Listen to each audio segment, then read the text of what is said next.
तो मेरी ना दुनिया में बहुत सारी चीजों से पड़ती है, जिसमें से एक है कुत्ते। कुत्तों से बहुत डर लगता है मुझे, और मतलब ऐसी बात नहीं है, तो मेरे कुत्तों में एक अंडरस्टैंडिंग सी बन गई है कि हम दोनों की कभी बनने वाली है नहीं। तो वो अपने स्पेस में रहता है, मैं अपने स्पेस में रहता हूँ। पर मुझे प्रॉब्लम है कुत्ते पालने वाले लोगों से, क्योंकि उनका ये मानना होता है कि कुत्तों से कोई इंसान कभी डर ही नहीं सकता, और वो तो कुत्ते पालते हैं तो उनका उनके साथ इमोशनल अटैचमेंट बन जाता है। ये हमारे घर का हिस्सा है, खबरदार इसे कुत्ता बुलाया को, मेरे जिगर का टुकड़ा है टुकड़ा। हमारे 3 बच्चे हैं, राहुल, अक्षय और शैम्पू। तो मेरी मासी के पास है ये शैम्पू। तो जब भी मैं उनके घर जाता हूँ ना, वो शैम्पू को मेरा कजिन बताती है।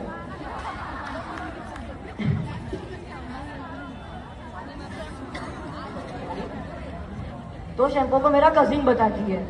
तो जैसे ही मैं घर के अंदर घुसता हूँ, वो पता नहीं अलग तरीके से शैम्पू से बातें करती है।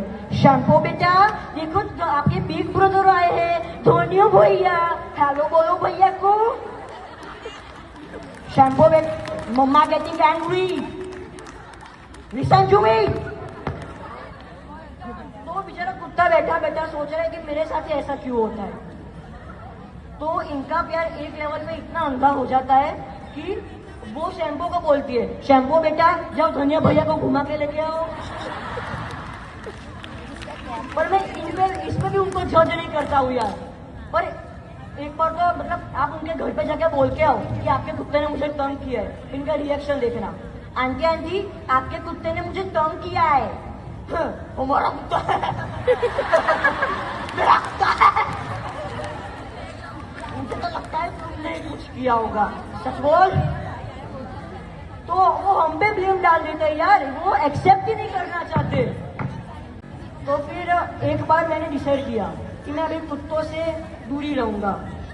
मैं क्योंकि मेरे कारण फिर मुझे ऐसा प्रॉब्लम होता है कि जब मेरे कारण कोई कुत्तों को बंद करके रखे या रूम में बंद करे, तो फिर यही लोग मुझे इंसिस्ट करते हैं कि धनिया बेटा जाओ हमारे कुत्तों से खेल के आओ, वो तुम्हारे साथ कुछ नहीं करेगा।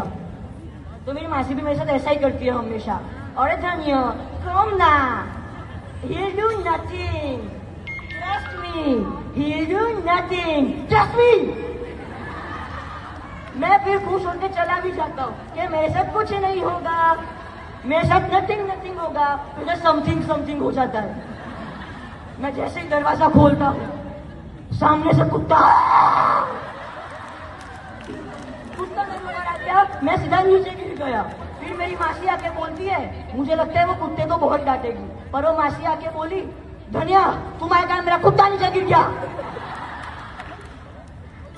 ये कैसा अन्याय, डिस्क्रिमिनेशन मेरे साथ हो रहा है।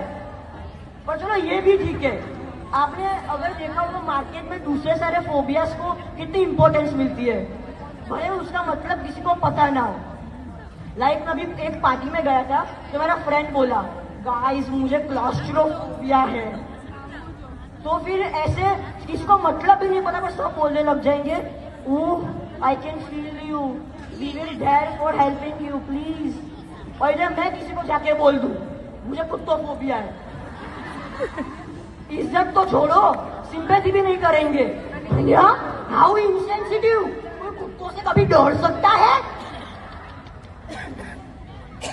तो फिर एक बार मैं एक मेरे फैमिली फंक्शन में गया था, तो वहां पे मतलब ऐसे रिलेटिव सब बोल बैठे थे, सब मिलके अंताक्षरी खेल रहे थे। तो उसमें मेरी मासी वो शैम्पू का ऐसे बिठा के गाना गाने लग गई, हम साथ साथ हैं। तो मेरे कॉलोनी में भी एक ऐसे ही आंटी रहते हैं। तो उनका क्या है, वो रात के 12 बजे, हाँ रात के 12 बजे कुत्ते को पॉटी करने ले जाएंगे। तो वो कुत्ते को ले गए, 250 ग्राम का बंदा 250 किलो के तो कुत्ते को चला रहा है। उन बेचारे आंटी को 4 बार मांझे की तरह बांधना पड़ रहा है।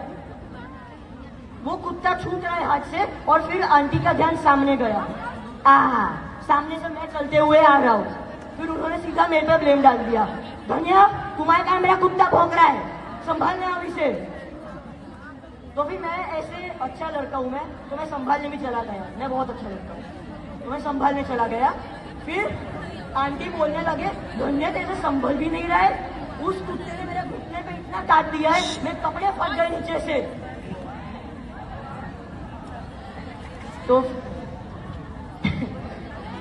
तो बस आज के लिए इतना ही। आपकी तरह मैं भी मायूस हूँ, पर उम्मीद पर दुनिया कायम है। दिल रूठा है लेकिन टूटा तो नहीं है, दिल रूठा है लेकिन टूटा तो नहीं है, उम्मीद का दामन छूटा नहीं है। Wonderful. That was hilarious.